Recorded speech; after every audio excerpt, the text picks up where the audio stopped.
Good morning and welcome to episode 7 of the Slingshot Chronicles on the Jester's Lab.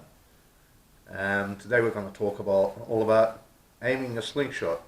Now, I've been meaning to do this video for a few weeks, but when you've shot a slingshot as long as I have, it's very hard to put aiming into words. It's very hard to figure out how to describe it in words. So I have to admit I've been to a couple of YouTube channels just so as I can get the terminology correct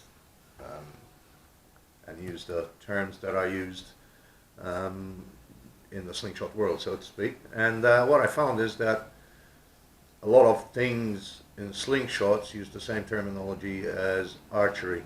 For example, anchor, reference. So let me just get a slingshot frame out. Phone rod. Let me just get a slingshot frame out and we'll start talking about, to begin with, the styles of shooting a slingshot. Okay, I'm back, frame in hand. So, let's start by talking about different styles of shooting. The first style of shooting that I will get overdone with because I don't use it much is instinctive. Instinctive is when you shoot with both eyes open. Just put your ammo in the pouch, and as the name implies, you do it instinctively. You aim and straight away, ooh, I just dry fired, never do that. Aim and just squeeze up the shot without thinking about it, without aiming, without closing one eye and lining it up. I find that with instinctive I'm probably 60% or 70% as accurate as I am with aimed eyeline shooting. Okay, so that's the first method. There's not much to say about it. You just pick up your frame and fire away. It's the best way to learn, actually. What you do is you get your catch box or your blanket or whatever you're shooting into, and you just shoot away at it mindlessly until you can get your group in. It doesn't matter where in the target your grouping is. Once you've got your grouping tight, then you know you've got consistency. And then you move on from there to actually moving that group to where you want it on the target, either by offsetting where you aim. So if you're shooting to the left of something, you actually aim to the right of it so you center the shot, or you can move your reference point on the top of your slingshot frame or your anchor point. Okay, so now we'll talk about the second style. The second style, you know, the movies, gangsters hold their guns like this rather than like that. Second style is called gangster, and as the name implies, you hold the frame this way. With gangster shooting, you tend to anchor here to the corner of your mouth, to your cheek, like so, trying to keep the bands as straight as possible. The left, I find when I shoot an over the top frame like this and shoot it in gangster style, my left-right is really accurate, because what you do is you hide the bottom band just like this. When you draw, you hide the bottom band under the top band, and then you know you're straight. And then you just adjust your height by either adjusting your anchor up and down or adjusting your reference up and down. Okay, that brings us to the third style of shooting. The third style of shooting is called eyeline, where instead of lining up under your eye vertically, you're lining down under your eye horizontally. This is the way I shoot.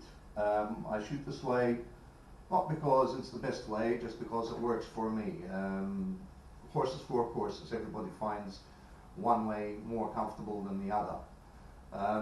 I find shooting eyeline is the best for me, and the way I anchor when I'm shooting my normal active length that I use for target shooting, the high point of my knuckle anchors in the top of my ear there, just in the cartilage in the corner. So I know that that is consistent all the time. I draw to the same place with this frame.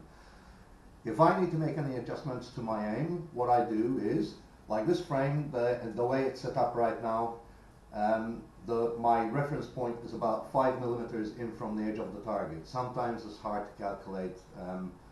Some people like slingshots to have dips in them there. Some people put a dot or a little pen mark on their bands, and that helps. That helps the accuracy. I just don't bother, to be honest. So now let's talk about your stance, your position. When you shoot a slingshot, because your right hand's always going to be outstretched, it's best to actually have your feet perpendicular to your arm, which means at 90 degrees to your target, right? That puts you in the best position. The stance is pretty important, because if you're drawing a slingshot to your eye, say eye line, if you do this, that's thrown everything off. Your whole aim is off, you know. Now if you're shooting targets, you really want to try and put your feet in the same position all the time. Maybe on the edge of a tile mark like I do, or something like that. Right, now, the other thing that is really critical to your accuracy is your release. Alright, we've spoken about draw, but also the way you release is really critical. Lots of people will tell you different things. People will tell you, grab the ammo just by the ammo. Others will tell you, grab it in front. Others will tell you to grab it on your second knuckle, like that. Others will tell you to draw with your fingertips. This is the way I draw. Once again, it's not the correct way or the incorrect way, it's the way that works for me. To begin with, make sure when you're going to draw and you're holding your ammo to never have any pouch tweak, which means never have any of this happening. Okay? Your pouch should be lined up. Now the way I draw is, if I can adjust here slightly, I don't grab in front of the ammo, but I don't just grab the ammo. What I do is I grab it like this, that there's still a gap in there. See that? And I actually draw with my fingertips. I've got pretty strong fingertips from shooting all the time. Some people might prefer to draw from there. Sometimes I do draw from here with heavy bands, but most of the time I draw with my fingertips. Another thing is these 3 spare ones that you're not going to use, right? If you put them in here, when you actually release, the tendency, just the mechanics of the hand, the physics of the hand, makes your index finger pull back, but your thumb stay where it is, which will cause your thumb to become like a speed hump for the ball, for the ammo. So what you need to do is you need to keep your fingers open, just like the Queen of England having a cup of tea. Yes, jolly good. Okay.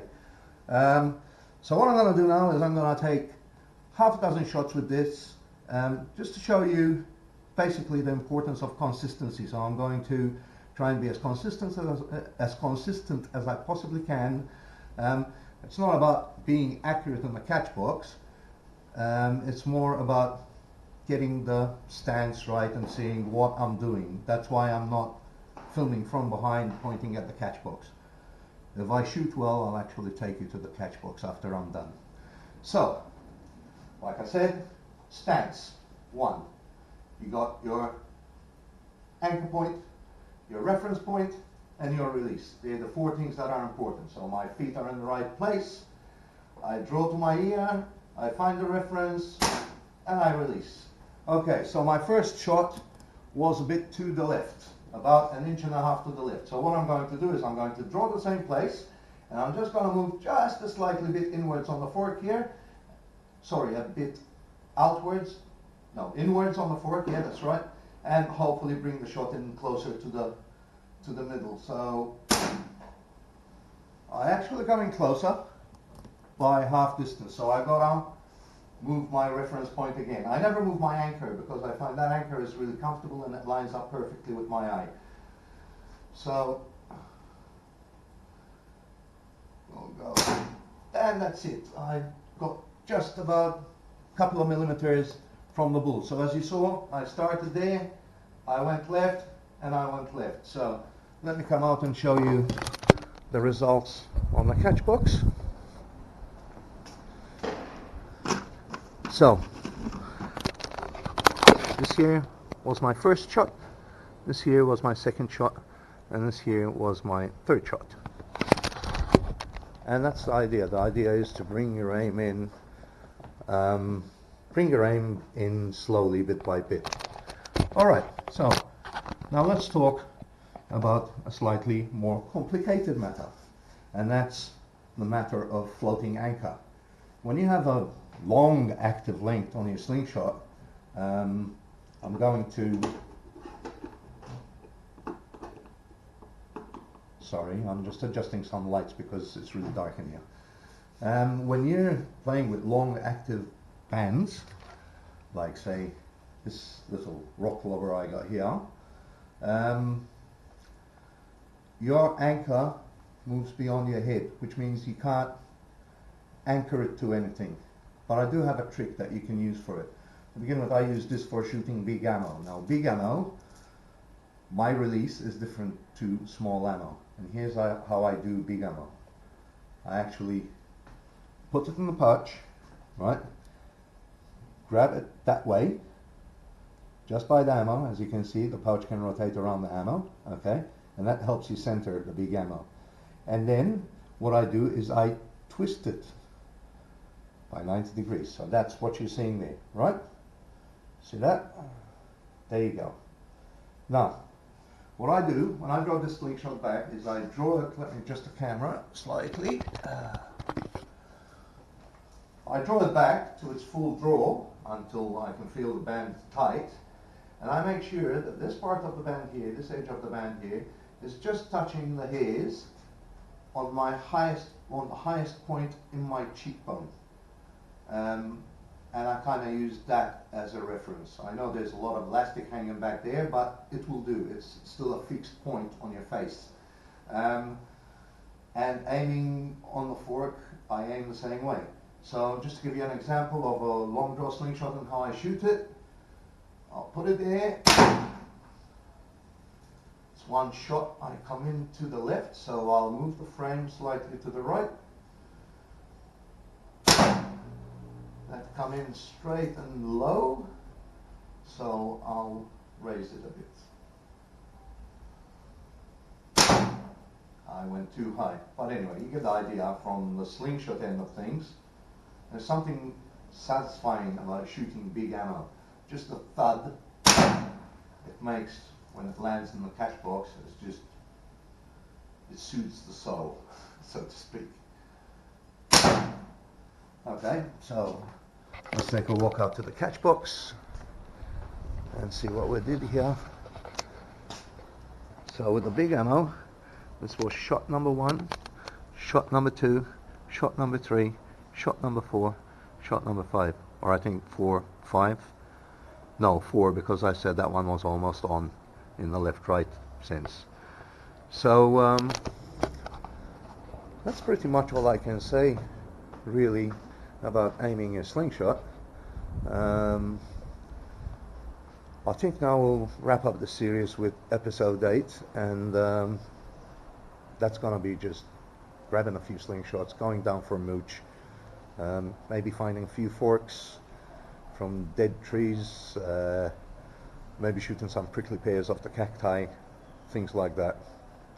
On another note, I've been doing a bit of archery lately, nothing serious, just shooting arrows across the yard. This is my target. As you can see, I've shot the cat's face off. I'm getting good at it. I might do an episode about it. Maybe the archery chronicles on the Jester's lab. The Jester's lab.